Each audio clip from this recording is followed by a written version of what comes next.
घने जंगल के पास बसे एक छोटे से गांव में आरव नाम का एक दयालु युवक रहता था। आरव की खासियत उसके दो अनोखे पालतू जानवर थे।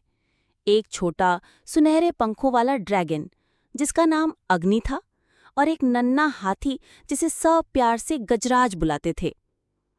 अग्नि अपनी छोटी छोटी फुहारों से आरव के लिए पानी गर्म कर देता था, तो गजराज अपनी सूंड से उसे ठंडी हवा करता। तीनों में गहरी दोस्ती थी। एक दिन गांव में खबर फैली कि जंगल से एक आदमखोर बाघ आसपास के गांव में दहशत फैला रहा है। गांव वाले डर के साए में जीने लगे। आरव को भी अपने जानवरों की चिंता सताने लगी। एक शाम जब आरव जंगल से लकड़ियां इकट्ठा कर घर लौट रहा था, तभी झाड़ियों के पीछे से वो खूंखार बाघ उस पर झपट पड़ा। आरव कुछ समझ पाता उससे पहले ही बाघ ने उसे अपने पंजों से घायल कर दिया। आरव की चीख सुनकर गांव में बंधे अग्नि और गजराज बेचैन हो उठे।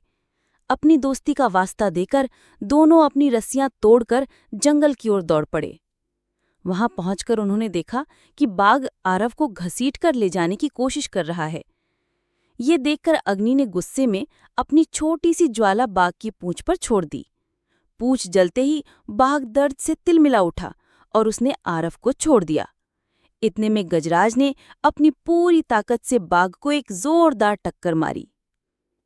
बाघ इस अप्रत्याशित हमले के लिए तैयार नहीं था और दूर जाकर गिरा। गजराज अपनी चिंगार से पूरे जंगल को दहला रहा था और अग्नि आसमान में उड़ते हुए आग के छोटे छोटे गोले बरसाकर बाघ को डरा रहा था।